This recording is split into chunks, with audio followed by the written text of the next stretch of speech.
75. A mother's tongue can determine the course of her child's life.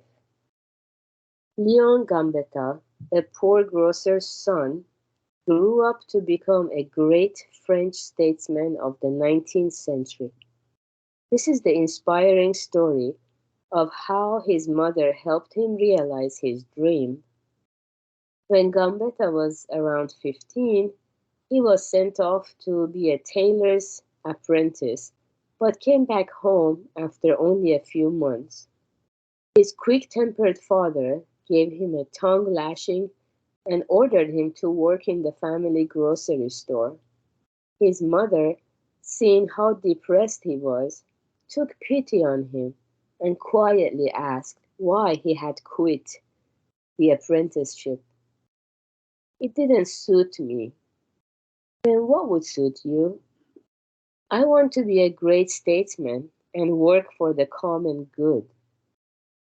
"Great aspirations come to nothing if you give up along the way." "I'll do it no matter how much I suffer." "How much money will you need?" "If I had 300 francs, I could go to Paris and find a job. I swear I can make my dream come true." "If you're that determined, I'll find a way to raise the money." Soon the determined mother laid before her son the money she had raised. "Here," she told him, "take this, and use it to accomplish your goal." Gambetta was amazed. "We are poor. Where did all this money come from?" "I borrowed it." "Nobody would lend such a large sum of money without collateral." "Of course I put up collateral." "What do we have that's worth this much? Nothing." "Not at all. I used my tongue as a collateral. I told him you were gonna become a great statesman and had to have this money to do it. I promised him you would accomplish your goal and assured him I would pay back every penny when you did." Gambetta vowed, "I will not make a liar of my mother." His strenuous efforts paid off, and in the end, he did become a prominent statesman.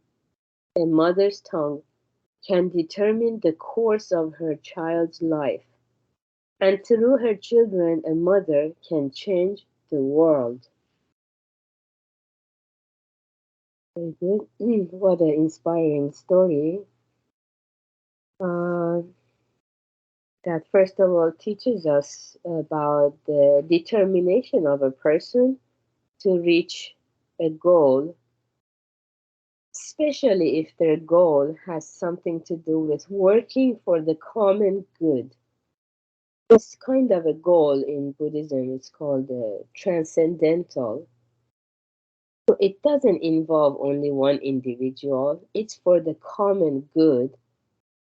So we always get supported by uh, countless Buddhas and unseen forces because it involves everybody's common good.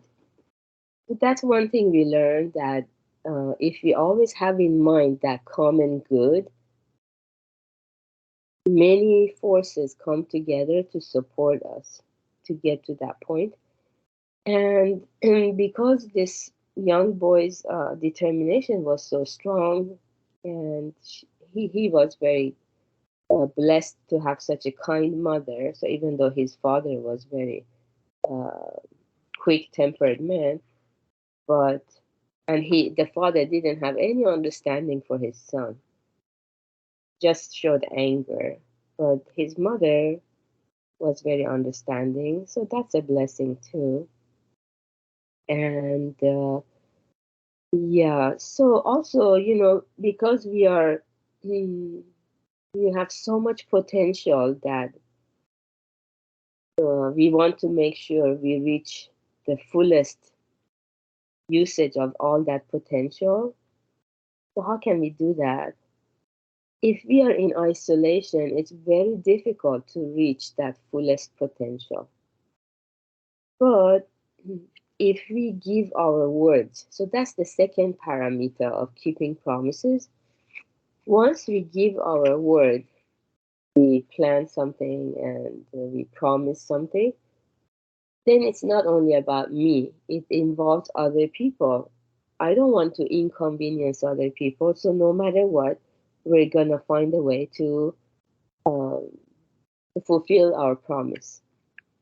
So that's why in the story, Gambetta vowed, vowing is a stronger word than promise. He vowed, I will not make a liar of my mother.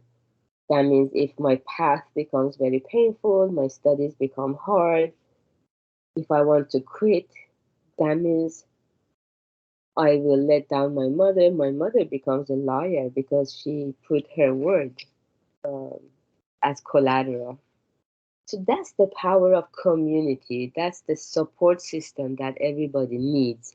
That Buddha encouraged us to seek the Dharma in a Sangha, in a community, relying on each other in order to share true happiness with everyone for that common good.